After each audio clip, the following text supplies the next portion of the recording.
All right, welcome everyone to a new episode of the Roscoe's Wetsuit Podcast. On the show today, we have a special guest, Dr. Kyrin Dunston. Dr. Dunston is an OBGYN who lost an impressive 100 pounds and healed herself with natural treatments. She used to deliver babies. Now she delivers exceptional wellness for women. Here are simple strategies to improve health, inspiring interviews and insights on a healthy life so that you can experience the freedom that living with optimal health brings. That was just a little bio from her podcast site, which is Her Brilliant Health Revolution. So we're going to talk about that a lot today. Dr. Dunston, happy to have you on the show today. Thank you for having me, Toby. Great, glad to be here. Absolutely. So tell me a little about kind of what drove you down the path of like functional medicine. Sure, yeah. I was a classically trained OBGYN and delivered many, many babies and did lots and lots of pap smears and worked with women on their health for many, many years and loved it for many years. However, there kind of came a point where I myself was not healthy. I weighed 243 pounds. I had something called fibromyalgia, which is where you have pain all over your body every day. I was tired all the time. I had depression and anxiety. My hair was falling out, and I really looked and felt 20 years older than I was. And I noticed that all of my patients who were middle-aged women with the same problems, the treatments that I had been taught to use for them really weren't ever restoring them to vitality. And I couldn't figure out what was wrong with me and get myself better. And so I really got to this very discouraged place because I would go to my internist and I'd say, there's got to be something wrong. I look at me, I'm obviously unhealthy. And she would yet again run my tests, including thyroid and at least 10 times. And she would just say, they're normal, Kyrin, your tests are fine. And I remember the last time I went there, she said, just stop because there's nothing wrong. Your tests are fine. And I went home and I felt so demoralized. I thought there's obviously something wrong with me, but the tests say everything is normal, quote unquote. And so maybe I'm just crazy. And I'm doomed to be this way for the rest of my life. And I know patients oftentimes tell me exactly that story, that they've been from doctor to doctor to doctor and had test after test after test and been told that everything's normal, there's nothing wrong, and they're clearly unhealthy. So that's what happened for me. And I just kind of was resigned to existing, not really living. And then I learned about this thing called functional medicine. And it was actually a patient who told me about it because she was dealing with the same middle-aged issues I was dealing with. We were doing the same, here's a sleeping pill, here's an antidepressant, here's a birth control pill, right? It wasn't really restoring her to vitality. And she went away, she came back a year later. I saw her at the end of the hall and I knew something was immediately different about her. She looked completely different. And so I said, what have you been doing? You got to tell me because I know something's different. And she said, yeah, I'm all better now. And I have been restored to vitality. And, she had lost that extra 30 pounds. Her energy, her skin was shining. Her eyes were bright. All her hormonal symptoms had gone away. And I said, well, what did you do? She said, I went and saw this doctor who practices this thing called functional medicine. And I'm thinking, what is that? I board certified. I never heard of that. So I started becoming a voracious researcher and reader to figure out what is functional medicine? What can it do for me? If it did this for her, what can it do for me? What can it do for my other patients? And I just started learning everything I could about it, going to conferences. I eventually joined the American Academy of Anti-Aging Medicine fellowship program in anti-aging, metabolic, and functional medicine and completed that. And at the beginning, I was just like Hansel and Gretel following the breadcrumb trail. I'd go to a conference, I'd learn about a test, I'd do it on myself. I'd read it the right way, not I wouldn't do the mainstream tests and read them for normal. I would read them for optimal function, which there's a difference. And then even though I had checked my thyroid at least 10 times and it was quote unquote normal, when I did the right thyroid test and I read them the right way, I had low thyroid. So I started addressing that naturally. And then found out I had progesterone deficiency, which in OBGYN, there's no standard of care for checking women's hormone levels, which is ridiculous. We check everything, your blood pressure, your cholesterol, but when it comes to your hormones, we're not going to check those, right? Insanity. So I actually learned how to check those properly. I had progesterone deficiency. Then I discovered salivary cortisol and discovered I had a flatline cortisol. This is never checked in mainstream medicine. So it just went on like this, Toby, learning about tests that I never heard of. Here I am, board certified OBGYN. I'm supposed to know more about women's health than anybody else in the country.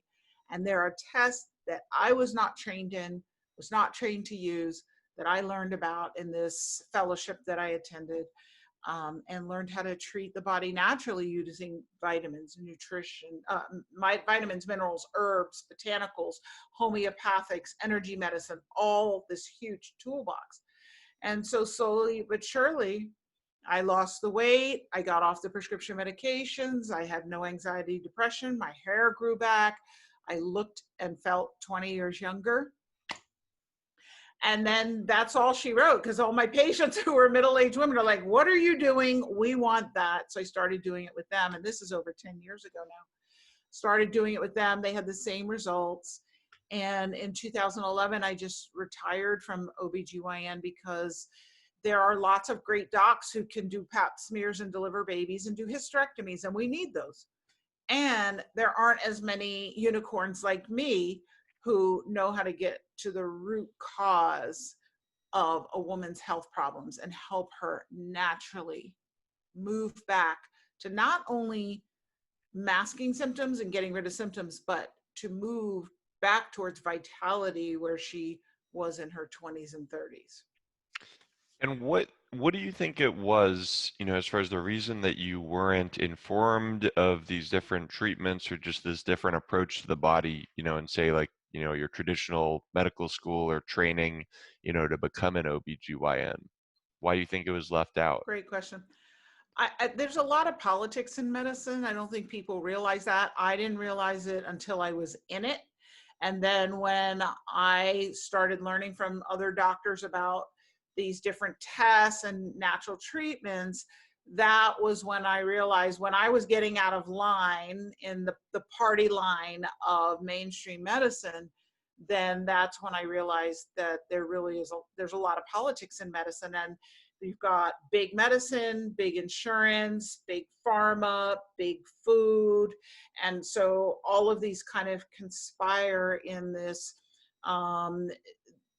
profitable industry that profits off of people becoming and staying sick and staying on pharmaceuticals and going to the doctor all the time.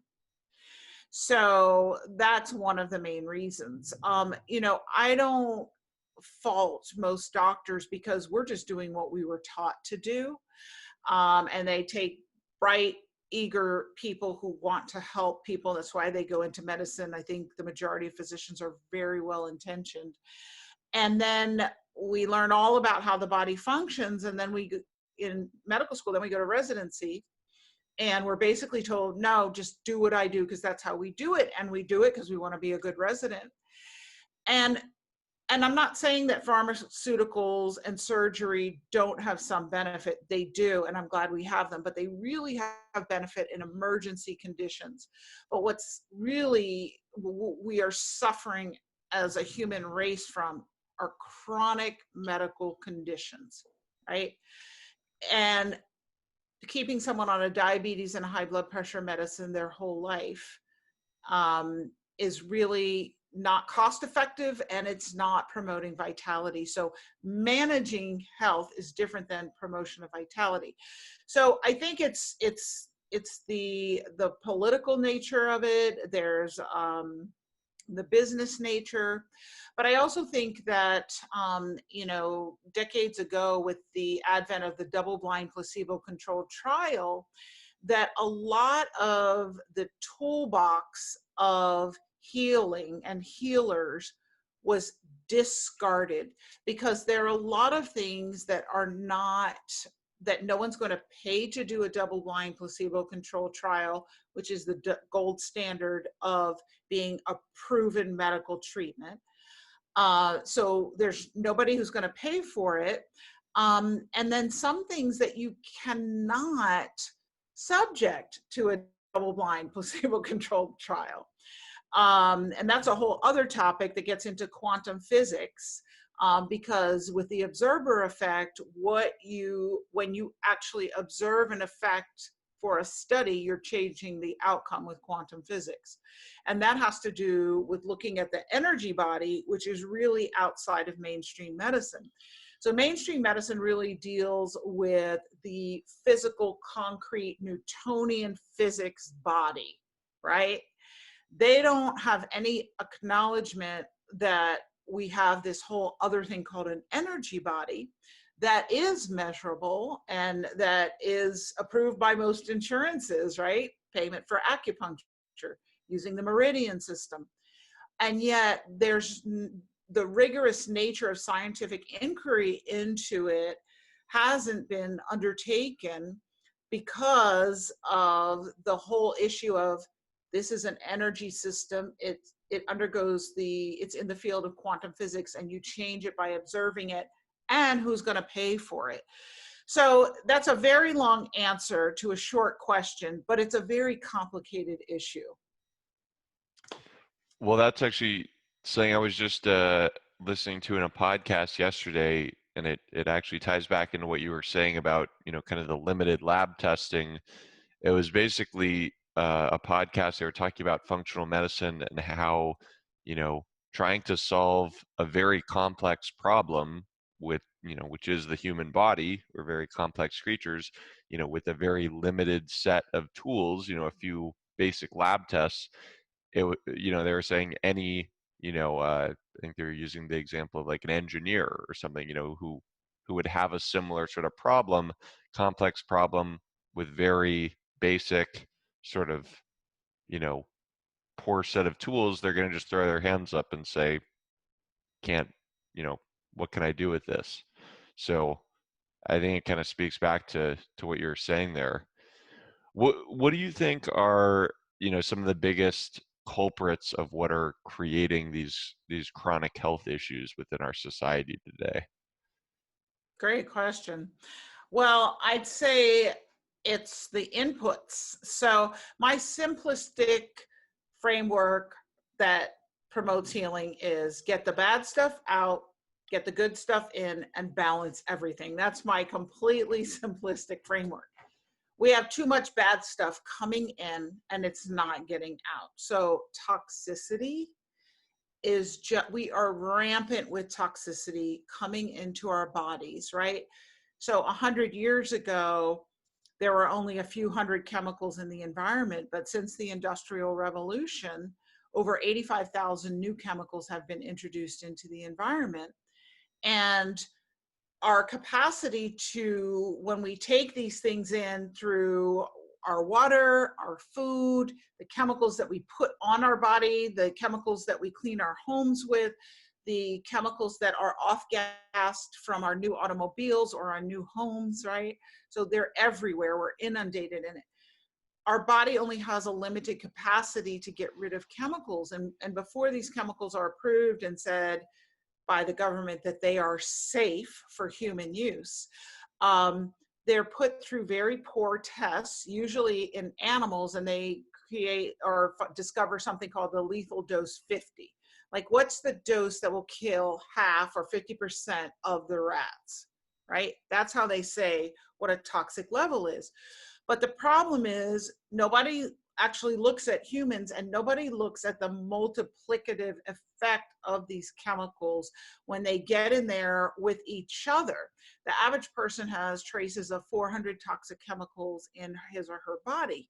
Nobody's looking at Well, if we take these 400 chemicals at these small levels and put them in rats or even in humans, what is the effect?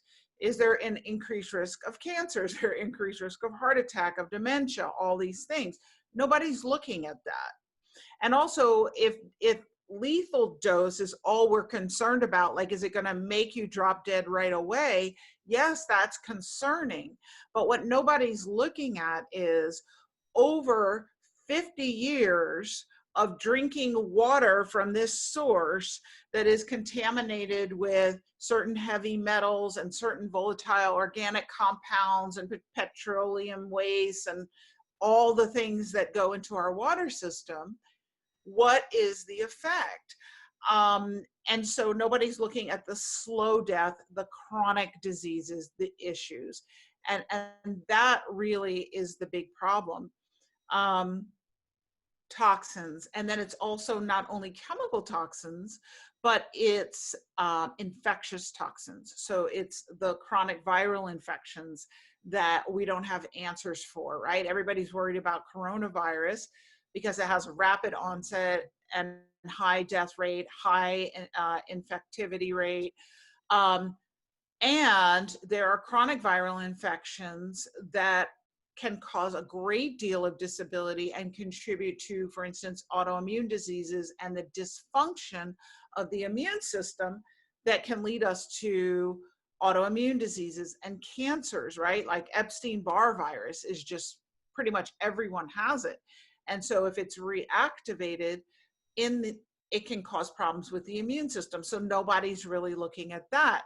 So there are chronic infections like Lyme disease, so bacterial infections, viral infections. And so these things really need to be looked at and are a big part of the problem. So too many bad things in the body that can't get out. I'd say that's the biggest issue why we have these chronic health problems. And then the whole issue of stress just can't be overemphasized. Our cortisol, which most doctors don't talk to their patients about their cortisol, stress hormone, or they just say, well, you need to de-stress, go on vacation, or some other instruction that really mitigates the severity of this. I mean, I have people do a 4-point salivary cortisol. Like for me, this was vital when I went on my journey. I had never heard of salivary cortisol, right? NASA uses it in its astronauts to see how healthy they are. Well, why aren't we as important as NASA's astronauts and do a 4-point salivary cortisol where we collect saliva morning, noon, afternoon, midnight, we get a curve, right? And we see how we're doing. Because this determines everything, our weight, our sleep-wake cycle, our energy, and mostly how our immune system functions or does not function. Meaning, are we gonna get cancer? Are we gonna get an autoimmune disease? Are we gonna get coronavirus? And if we get coronavirus, are we gonna be more likely to die from it? These are the things we really should be looking at and asking. And then if there's a problem with the cortisol, we need to be educating people on not just platitudes about quote unquote stress management, but really how does your body create cortisol?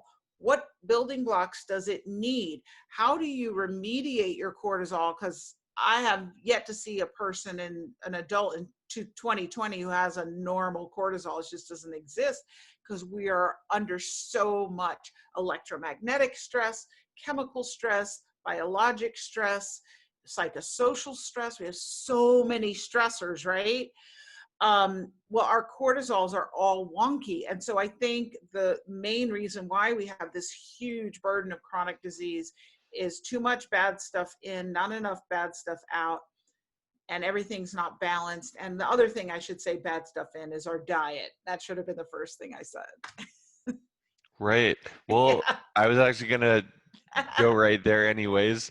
So tell me, I mean, I'm curious because obviously there's always sort of the different diet camps as far as like paleo, keto, vegan, vegetarian.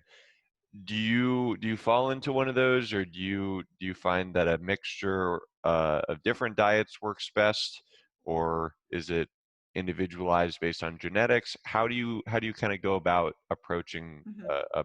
advising, a patient what to eat?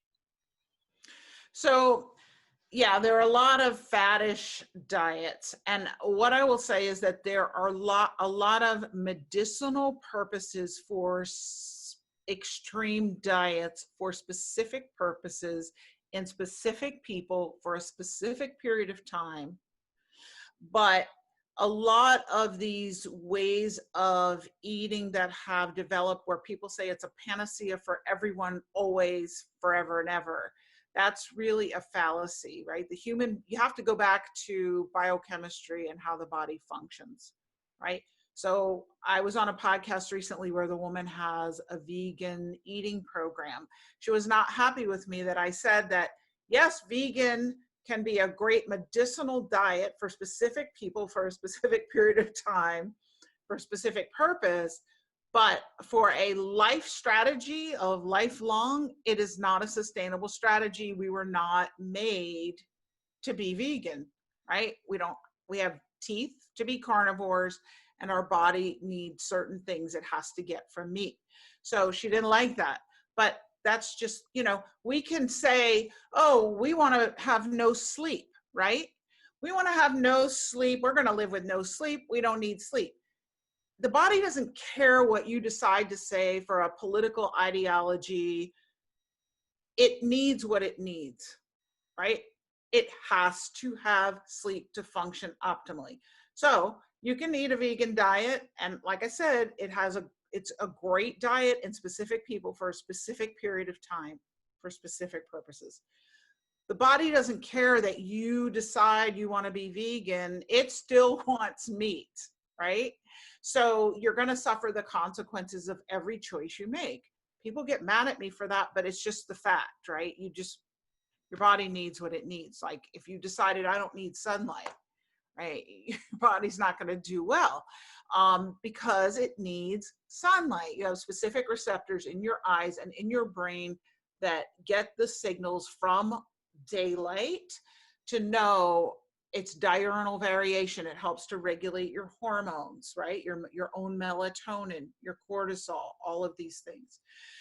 So having said that, at times I will use a paleo diet for people. Sometimes I'll do a modified paleo because a lot of paleo, they don't like legumes, but a lot of people do really well with legumes.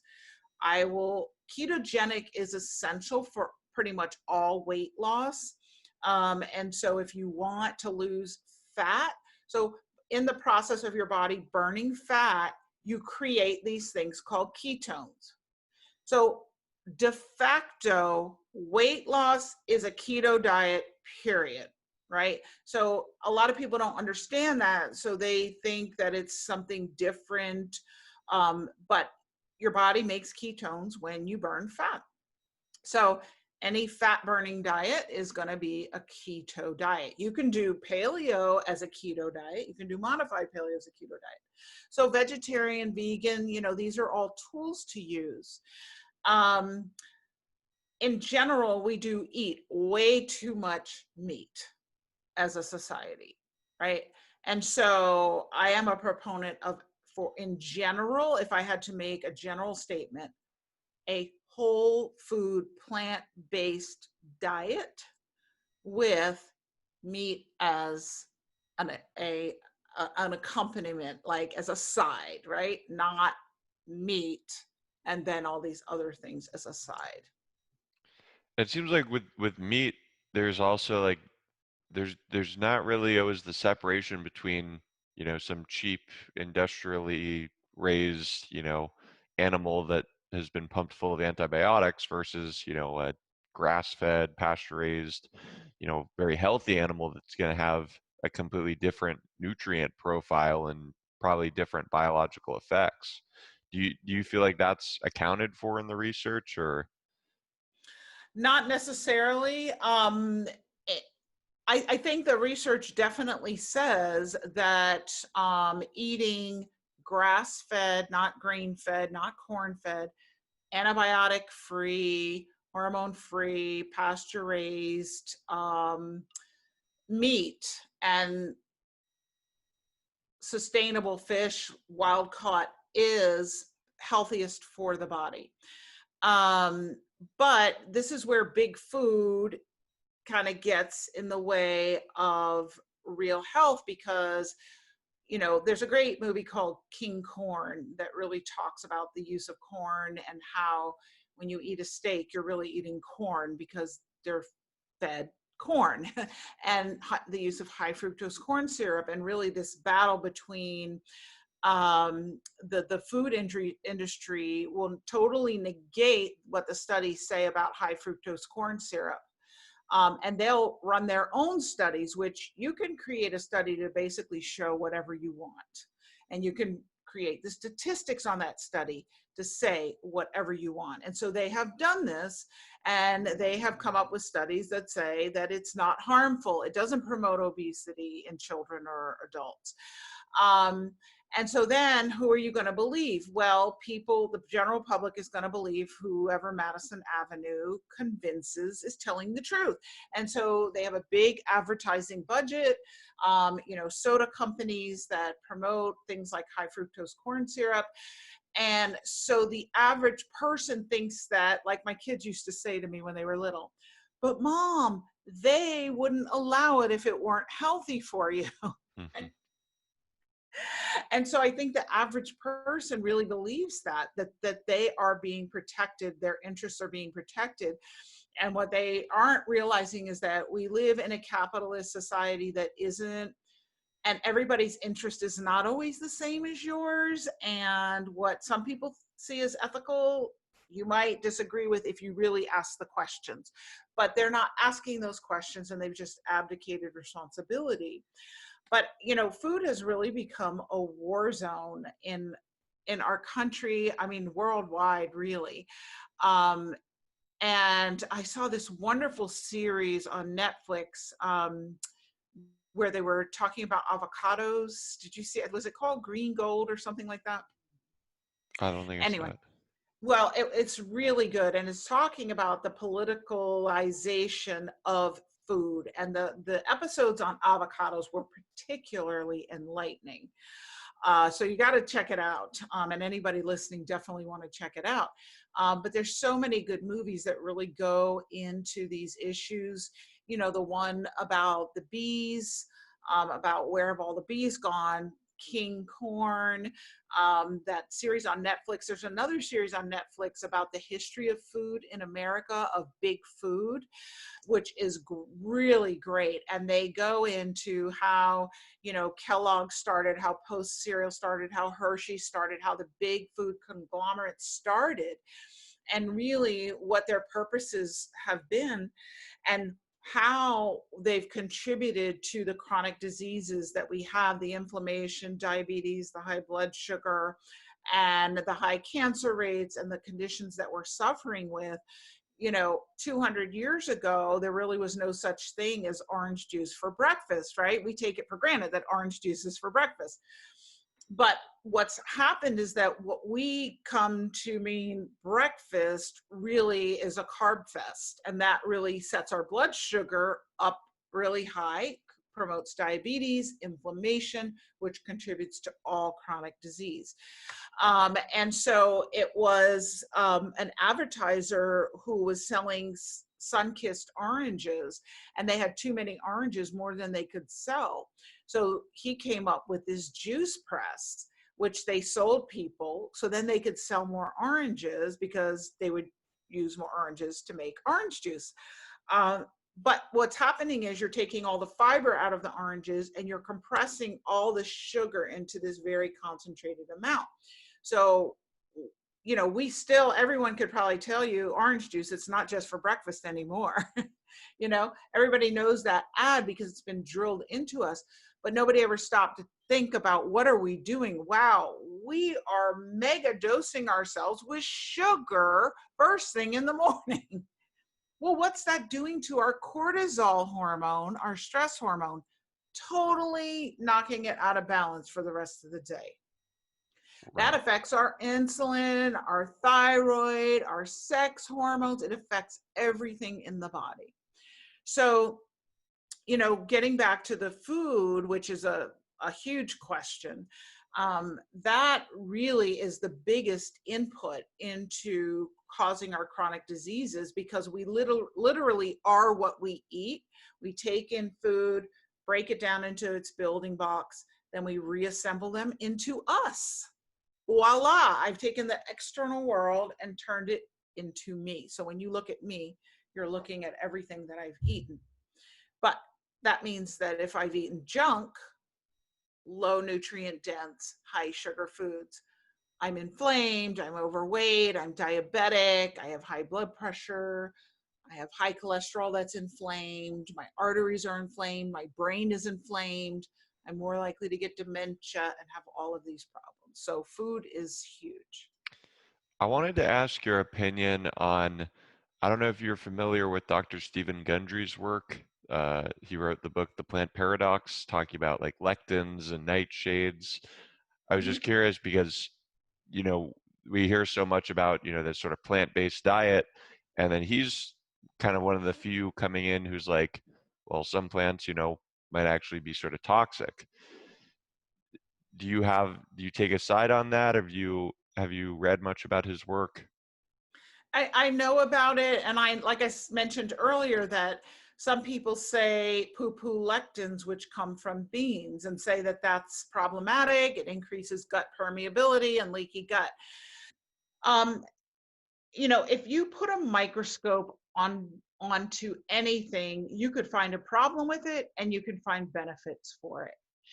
And you know, things that are great benefit to people sell, and things that are really scary and horrific sell.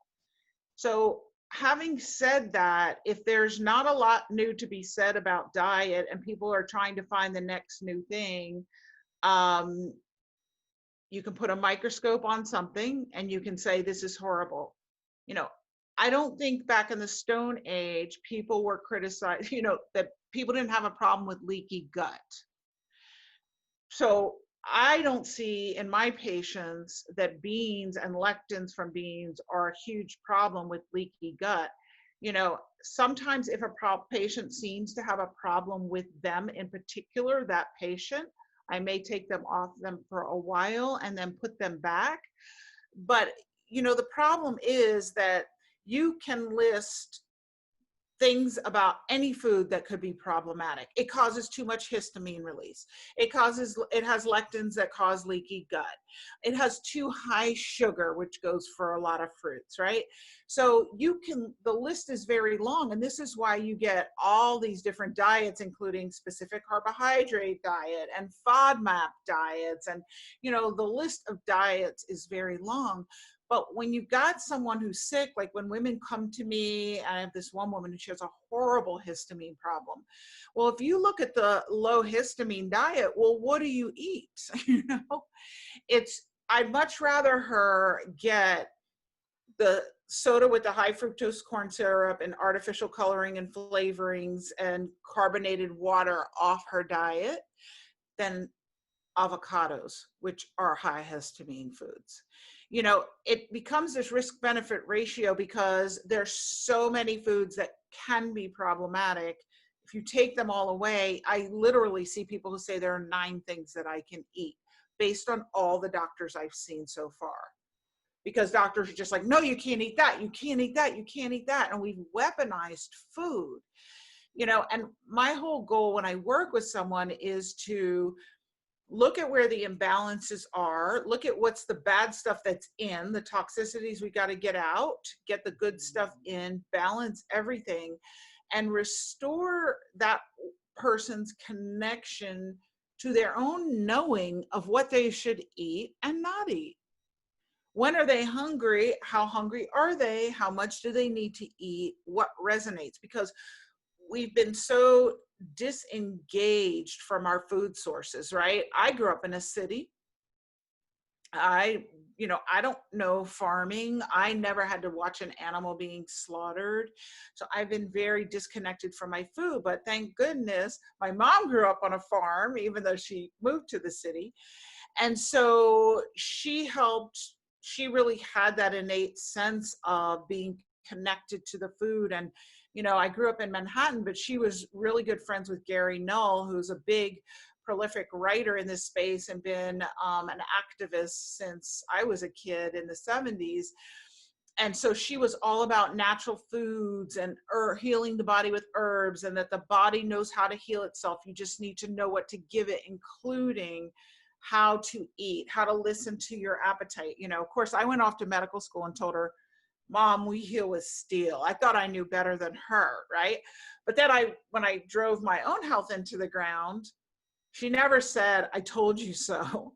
But then I learned that what she had initially tried to teach me, that all the seeds have been planted. And then when I came back to functional medicine, I was like, wow, she was right.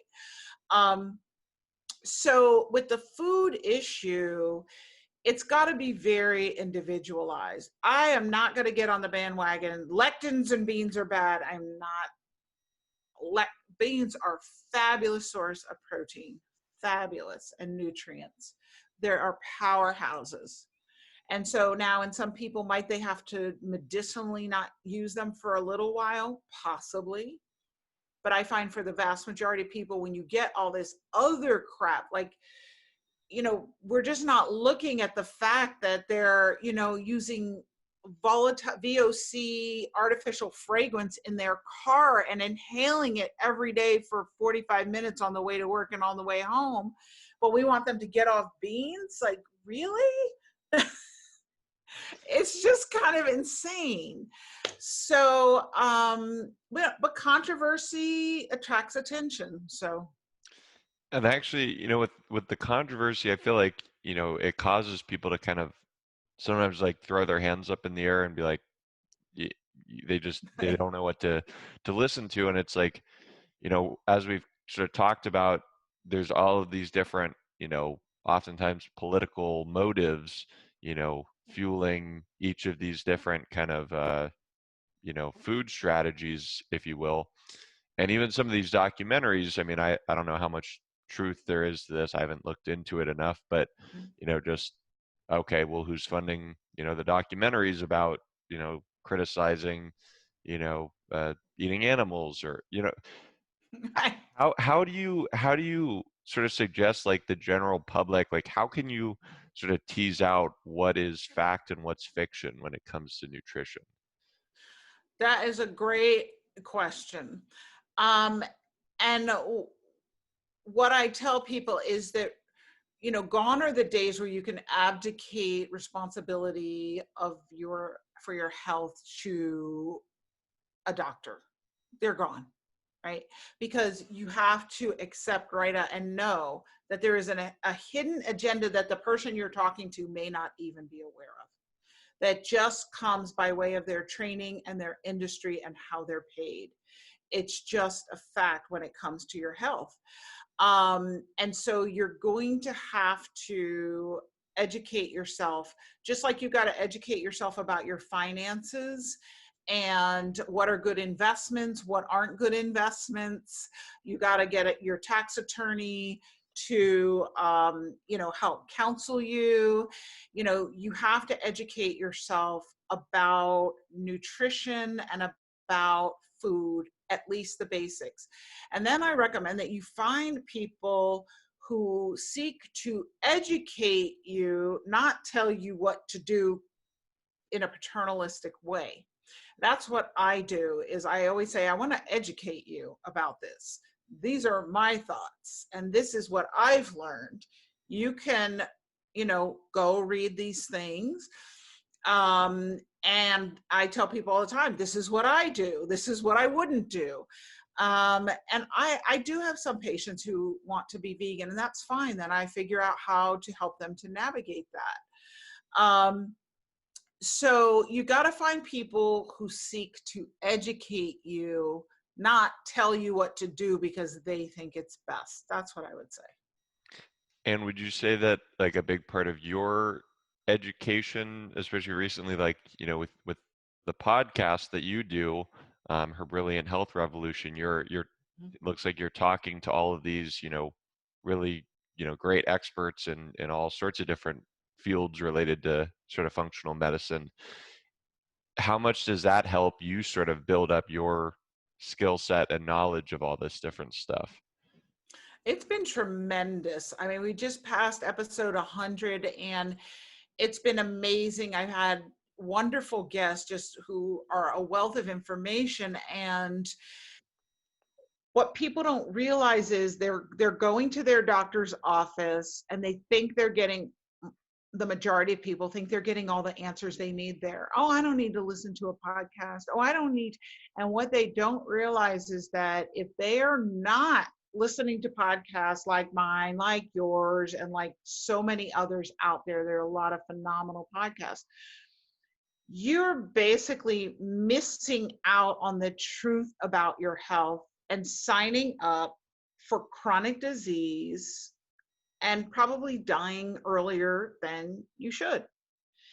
And your health really is your greatest investment, because there's certain health problems that you can have that once you have them, no amount of money will save you, right? But if your house catches on fire and burns down to the ground, it can always be rebuilt with some amount of money, right? It's a recoupable asset. Your body is not a recoupable asset, but we treat it, the majority of people, with such almost contempt and disdain, like, oh, it knows what to do. I don't need to do anything for it. And my doctor is going to tell me what to do and take care of it.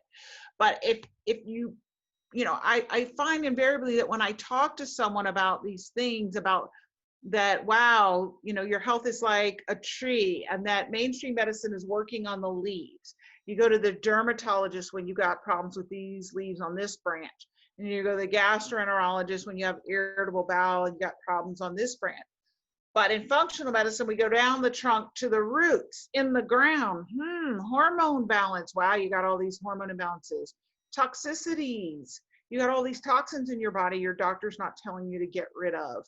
Wow, you've got all these nutrient deficiencies nobody's talking to you about. Wow, your energy body is really having issues no one's talking about.